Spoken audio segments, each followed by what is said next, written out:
White কালারের কেকগুলা দেখতে কিন্তু একটু শান্তি শান্তি লাগে, মানে এই কেকটা কিন্তু দেখতে সেই রকমই।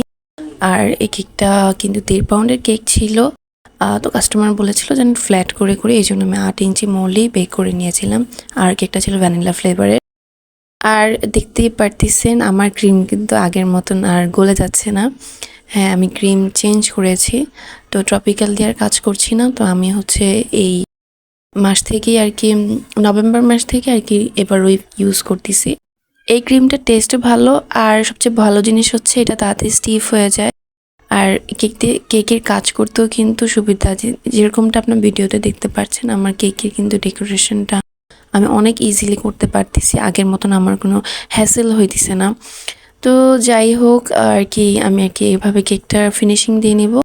দেন হচ্ছে এটার উপরে স্পাইরাল ডিজাইনটা দিয়ে নিব। আর এই কেকের যে ডিজাইনটা, এটা কিন্তু কাস্টমার আপু আমাকে রেফারেন্স পিকচার হিসেবে কেক অ্যান্ড কো পেজ থেকে পিকচারটা দিয়েছিল।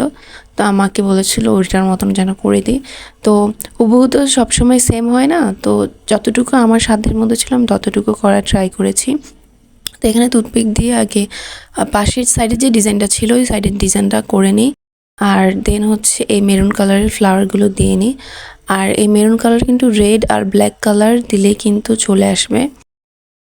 দেন হচ্ছে আমি অফ ক্যামেরাতে যতটুকু পারছি করে নিয়েছি, কারণ আমার ওই দিন হাতে একেবারেই কম সময় ছিল। ওই দিন আরও অর্ডার ছিল, প্লাস আমার কিছু নিজের কাজ ছিল, যে কারণে আর কি আমি 1 ঘন্টা আগে এসে দেন হচ্ছে এই কেকের ডেকোরেশনটা কমপ্লিট করি।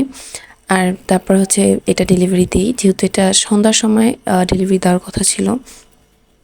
আর ওই দিন এত জ্যাম ছিল, ডেলিভারি ম্যানও একটু লেট হয়েছিল আসতে। তো যাই হোক, ওনারা কেকটা ভালো মতন পেয়েছে, এটাই অনেক। আর এই যে এটাই হচ্ছে কেকের লাস্ট ফিনিশিং। কেকটা কেমন হয়েছে আমাকে কিন্তু অবশ্যই জানাতে ভুলবেন না, কারণ আপনাদের কমেন্ট পড়তে আমার অনেক ভালো লাগে।